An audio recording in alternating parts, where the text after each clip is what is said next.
بسم اللہ الرحمن الرحیم. فورتھ ایئر ایجوکیشن لیکچر میں آپ کو ویلکم.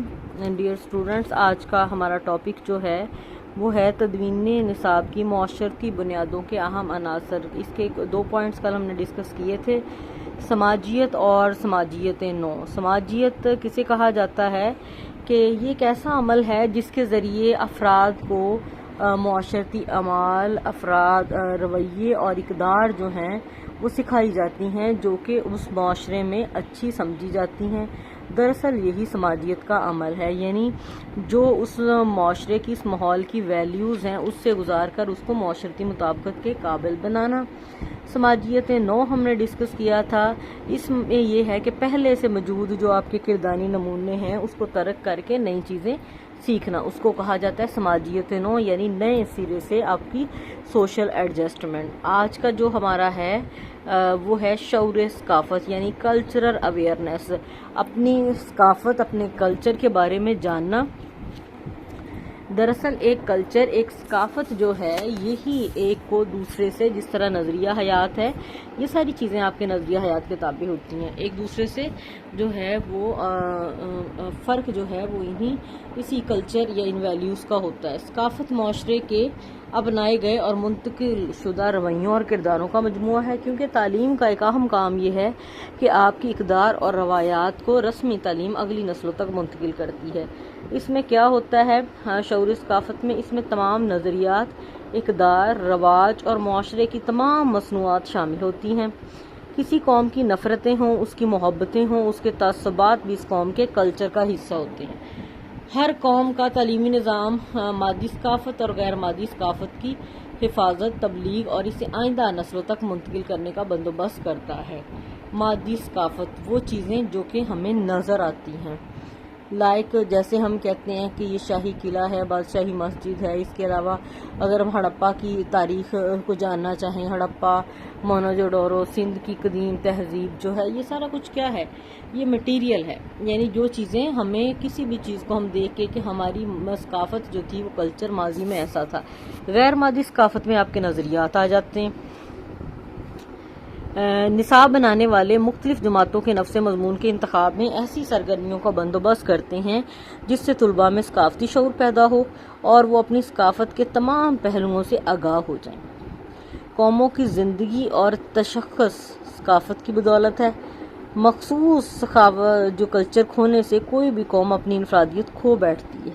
جو اس کی ایک الگ سے پہچان ہے، اس کلچر کی وجہ سے اس کا کھانا پینا، اس کا پہننا، اس کے نظریات، اگر وہ کسی اور کو کاپی کرنا شروع کر دیں تو آپ کی جو انفرادیت ہے وہ ختم ہو جائے گی. ضروری ہے کہ نصابی پروگرام میں اتنی وسعت پیدا کی جائے کہ طلباء قومی ثقافت کو اپنے کردار کا حصہ بنا کر ثقافتی فروغ کا باعث بن سکیں. یعنی آپ کی جو ویلیوز ہیں، آپ کا جو کلچر ہے، نصاب میں آپ اس کو اس طرح شامل کریں کہ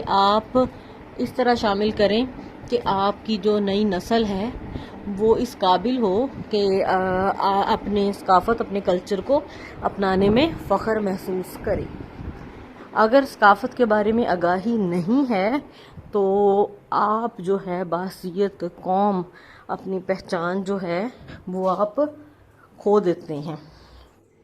اس لیے تعلیم کی ذمہ داری میں یہ چیز شامل ہے کہ وہ آپ کے کلچر کی حفاظت کرے، اس کو منتقل کرے، اور جو نئی آنے والی نسلیں ہیں وہ ان کو اپنے کردار کا حصہ بنائیں.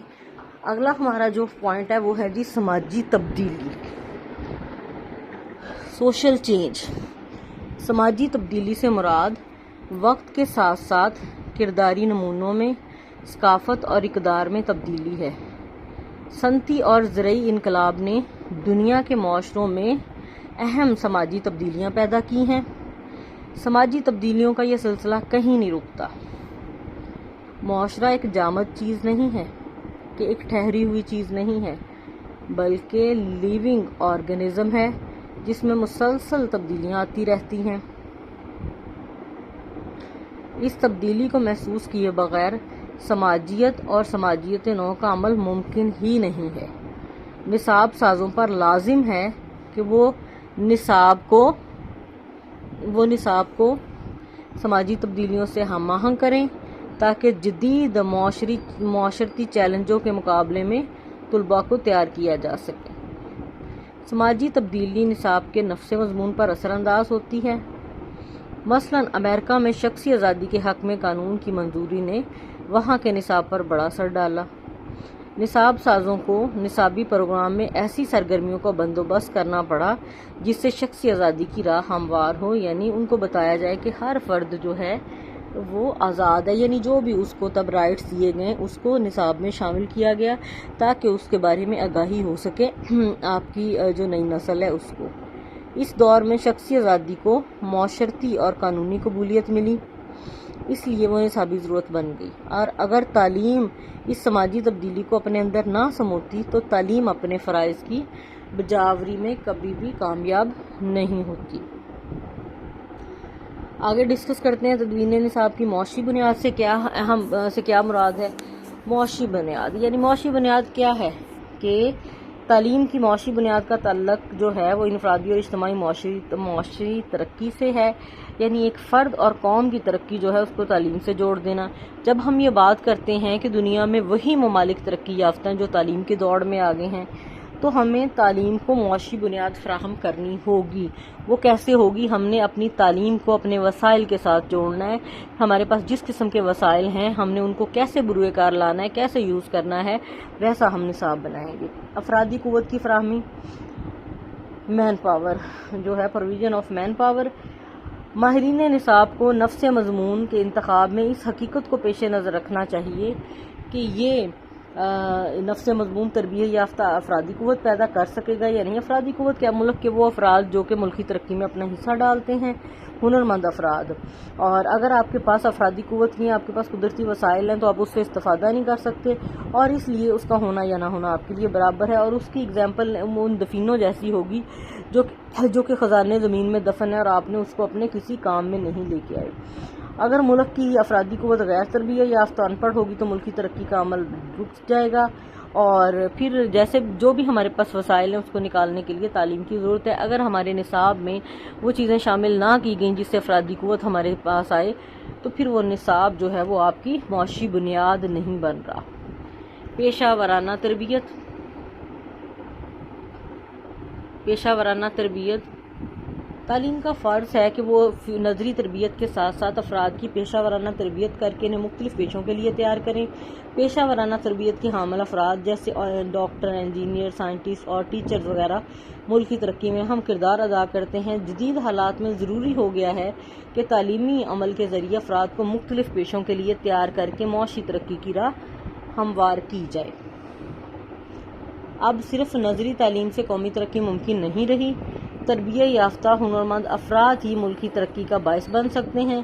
کسی قوم کو جو فائدہ ایک انجینئر یا معلم دے سکتا ہے وہ ایک عام الٹریٹ اور عام مزدور نہیں دے سکتا۔ ماہرین نصاب پر لازم ہے کہ وہ نصابی سرگرمیوں کو پیشہ ورانہ تربیت سے منسلک کر کے افراد کی پیشہ ورانہ تربیت کو یقینی بنائیں۔ معاشی ترقی تعلیم ملک کی معاشی ترقی کا بنیادی ذریعہ ہے۔ ہم دیکھتے ہیں کہ ترقی یافتہ ممالک کے نظام تعلیم بھی ترقی یافتہ ہیں۔ جن ممالک نے افراد کی تعلیم پر توجہ نہ دی وہ آج معاشی ترقی کی دوڑ میں پیچھے رہ گئے ہیں۔ ترقی پذیر ممالک میں اس معاشی پسماندگی کی اہم مثال ہے۔ نظام تعلیم کو معاشی ترقی کا ذریعہ بنانے کے لیے ضروری ہے کہ تعلیمی عمل کو مضبوط معاشی بنیادیں فراہم کی جائیں۔ صرف اس صورت میں ممکن ہے جب صرف آپ نے اپنی آئیڈیالوجی کو آگے فروغ نہیں دینا، اپنی اقدار کو، بلکہ سائنسی، پیشہ ورانہ اور اخلاقی علوم بھی شامل کیے جائیں۔ معاشی سرگرمیاں تعلیم فرد کو پیداواری معاشی سرگرمیوں میں حصہ لینے کے قابل بناتی ہے۔ نصاب ایسا ہو جو مثبت معاشی سرگرمیوں کو جنم دے۔ ماہرین نصاب کو ایسی مہارتوں کا انتخاب کرنا چاہیے جس سے معاشی سرگرمیوں میں تیزی آئے اور بہبود کا راستہ ہموار ہو سکے۔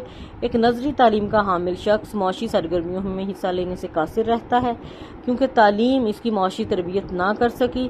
معاشی سرگرمیوں میں شمولیت کے لیے معاشی تربیت ضروری ہے۔ ماہرین نصاب کو ہر تعلیمی درجے میں نصابی سرگرمیوں کا تعلق معاشی سرگرمیوں سے جوڑنا ہوگا، یعنی جو آپ پڑھ رہے ہوں پریکٹیکلی بھی اس کی کوئی مقصد ہو جس کے بعد آپ کسی بھی روزگار سے وابستہ ہو جائیں، اور تاکہ فرد اور معاشرہ معاشی ترقی کی دوڑ میں دوسرے ممالک کا جو ہے وہ مقابلہ کر سکے۔ یہ ہماری معاشی بنیاد تھی۔ جب تک آپ تعلیم کو معاشی بنیادیں فراہم نہیں کریں گے، آپ ترقی کی دوڑ میں پیچھے رہ جائیں گے۔ لائق پاکستان جو ہے وہ ایک زرعی ملک ہے، لیکن ہم جو ہے وہ اپنی جو ایگریکلچر کی تعلیم ہے یا زراعت سے متعلقہ جو ہماری ریسرچ چیز ہے وہ نہ ہونے کے برابر ہے۔ اس کا نتیجہ کیا نکلتا ہے؟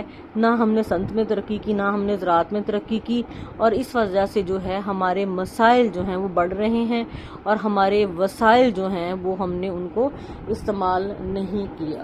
یہ تھا ہمارا آج کا لیکچر، اور کل جو ہے وہ فرائیڈے ہے اور کل آپ کا لیکچر نہیں ہوگا، کل آپ کا ریویژن ڈے ہے، اور سیٹرڈے کو جو ہے وہ آپ کا ٹیسٹ ہوگا، یہ چیپٹر جہاں تک اب ہم اس کو کر چکے ہیں۔ Thank you.